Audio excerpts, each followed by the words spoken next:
హృదయం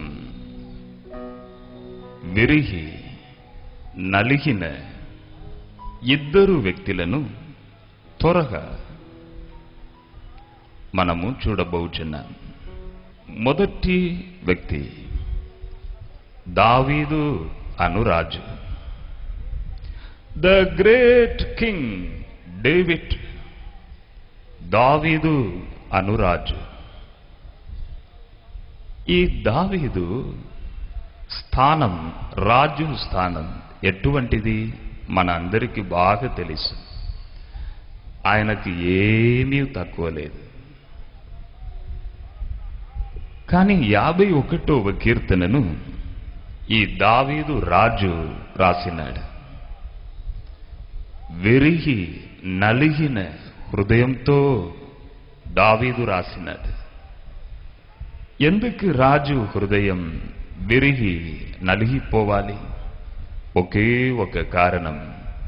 51వ కీర్తన 3వ వచనములో దావీదు చెప్పుచున్నాడు, నా పాపం ఎప్పుడునూ నా ఎదుట ఉన్నది. ఒక వ్యక్తి చేసిన పాపం ఎప్పుడునూ ఒక వ్యక్తి ముందు వచ్చి నిలబడినట్లయితే తప్పక 100% ఆ వ్యక్తి విరిగి నలిగిన హృదయం కలిగి ఉంటాడు. సందేహమే లేదు. ప్రతి వారం ఆదివారం ఉదయం 6:30 గంటల నుండి 7 గంటల వరకు తేజ టీవీలో యేసు ఇచ్చు బహుమానం టీవీ కార్యక్రమం మేము ఇచ్చుచున్నాం. ఆ ప్రోగ్రాం అనంతరం చాలా మంది నాకు ఫోన్ చేస్తారు, బ్రదర్ మేము ఇటువంటి తప్పు పని చేసిన, తృణీకరముగా మేము పాపం చేసినాం బ్రదర్. అయ్యో మాకు నెమ్మది లేదు, సమాధానం లేదు, నా హృదయం విరిగి నలిగిపోయి ఉన్నదని ఫోన్లో వారు ఏడుస్తూ ఉంటారు. అవును, ఒక వ్యక్తి చేసిన పాపం ఆ వ్యక్తి ఎదుట వచ్చి నిలబడినట్లయితే ఎక్కడి నుండి వస్తుంది సంతోషం? ఎప్పుడు నువ్వు హృదయం విరిగి నలిగిపోయి ఉంటది, సందేహమే లేదు. ప్రియ సహోదర సహోదరి మనులారా, కొన్ని దినముల క్రితం నేను ఫ్యాక్టరీలో ఉన్నప్పుడు ఒక వ్యక్తి వచ్చి ఇంకొక వ్యక్తి మీద కంప్లైంట్ చేసినాడు. ఆ సమయంలో నేను చాలా టెన్షన్గా ఉంటిని. వెంటనే నాకు కోపం వచ్చేసింది. చక్కగా వెళ్ళినాను, ఆ వ్యక్తిని తిట్టినాను. కఠినమైన మాటలచే ఆ వ్యక్తిని తిట్టినాను. రేపు నుండి నువ్వు పనికి రావద్దు, నువ్వు ఏమనుకుంటున్నావు, గేట్ లోపల నీవు రాకూడదు అని ఆ వ్యక్తి బాధపడినట్లు నేను తిట్టినాను. మరల వచ్చి నేను ఆఫీస్ రూమ్లో కూర్చొని ఉంటిని. అయ్యో నా సమాధానం నెమ్మది పోయినది, నా హృదయం విరిగి నలిగిపోయినది. అయ్యో ఎందుకు తిట్టినావు? ఆ వ్యక్తి బాధపడుచున్నాడే, నీవెందుకు అలా చేసినావు?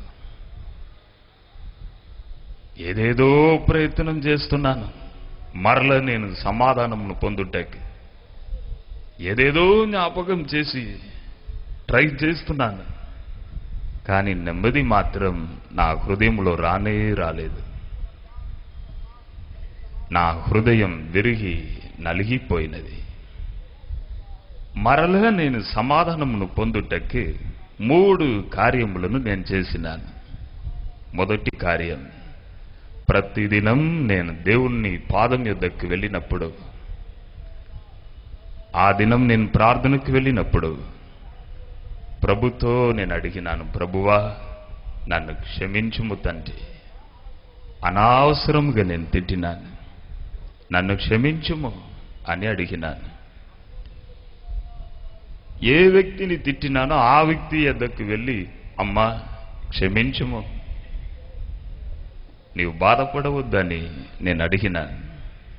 మూడవదిగా సిలువపై వేలాడుచున్న ప్రభు అయిన యేసు వైపు చూచి, ప్రభువా, నాలో ఉన్న ఈ పాపపు వేర్లను తీసివేయి తండ్రి.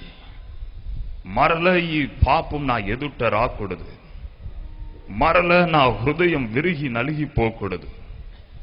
పాపపు వేర్లను తీసివేయి అని నేను అడిగినాను. ఎంత ఆశ్చర్యం చూడండి.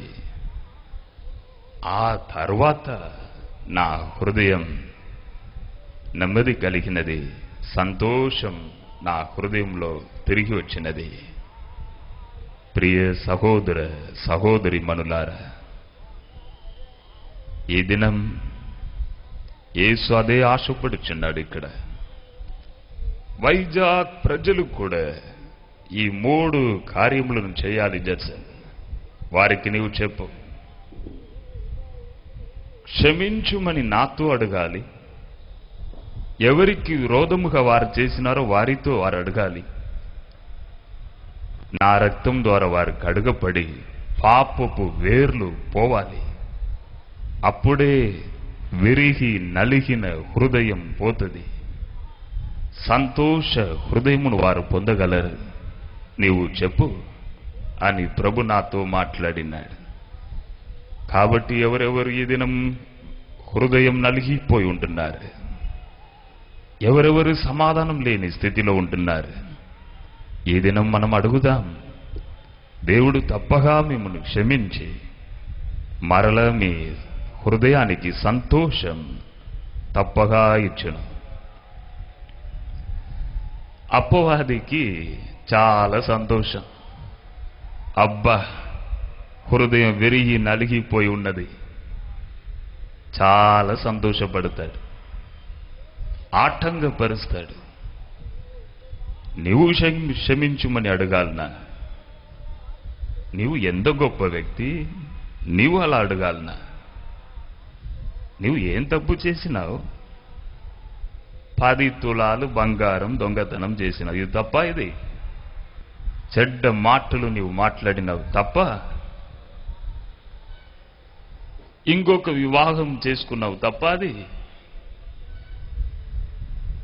ఇది చిన్న విషయం. దావీదు చేయలేదా? చిన్న విషయానికి క్షమించుమని నీవు అడగాలన్నా? నీవు ఎంతో గొప్ప వ్యక్తి, నీ ప్రెస్టేజ్ పోతుంది. వద్దు వద్దు వద్దు వద్దు, నీవు అడగవద్దు అని అపవాది మాట్లాడుతూనే ఉంటాడు. కానీ పరిశుద్ధాత్మ దేవుడు అంటాడు, నా కుమారుడా, నీవు అడుగు, తగ్గించుకొని అడుగు, అప్పుడే నీకు హెచ్చింపు.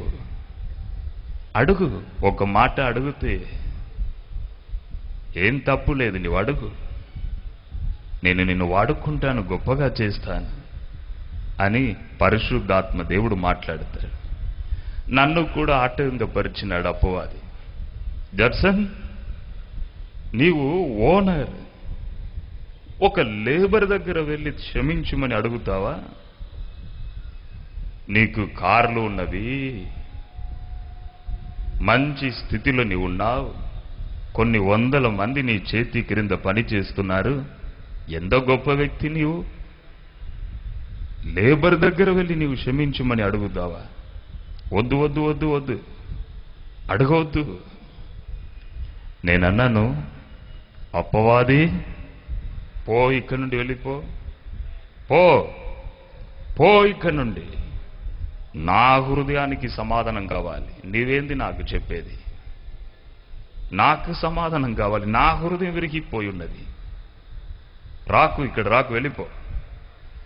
పరిశుద్ధాత్మ దేవుడు నాలో నుండి నాతో మాట్లాడినాడు. జడ్సన్, నీవు నా కుమారుడు కదా, వెళ్ళి అడుగు, తగ్గించుకొని అడుగు, నేను నీకు హెచ్చింపు తప్పగా నేను ఇస్తానని ప్రభు అన్నాడు. ఆ తర్వాత నాకు నెమ్మది, సంతోషం కలిగినది. ప్రియ సహోదర సహోదరి మనులారా, వైజాగ్ ప్రజలతో ప్రభు ఇదే మాట్లాడుచున్నాడు. ఇది నా వెరిగి నలిగి పోయిన మీ హృదయం ఈ దినం మారాలండి. మీరు ప్రభు రక్తం చే కడుగపడి నెమ్మదిని మీరు పొందాలి.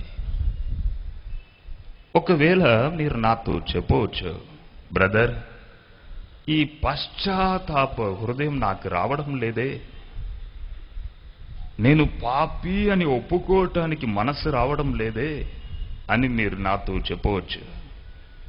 మీరు భయపడవలసిన అవసరం లేదు. ప్రభువా, నీ యొద్దకు నేను వచ్చుచున్నాను అని మీ హృదయ అంతరంగంలో నుండి మీరు చెప్పినట్లయితే పరిశుద్ధాత్మ దేవుడు మన మధ్య ఆయన సంచరించుచున్నాడు. ఈ దినం మీ ప్రక్కకు ఆయన వస్తాడు. ఈ దినం మీ హృదయమును కరుగజేస్తాడు. ఈ దినం పాపి తండ్రి, నేను పాపి, నేను పాపి అని మీరు ఏడుస్తారు.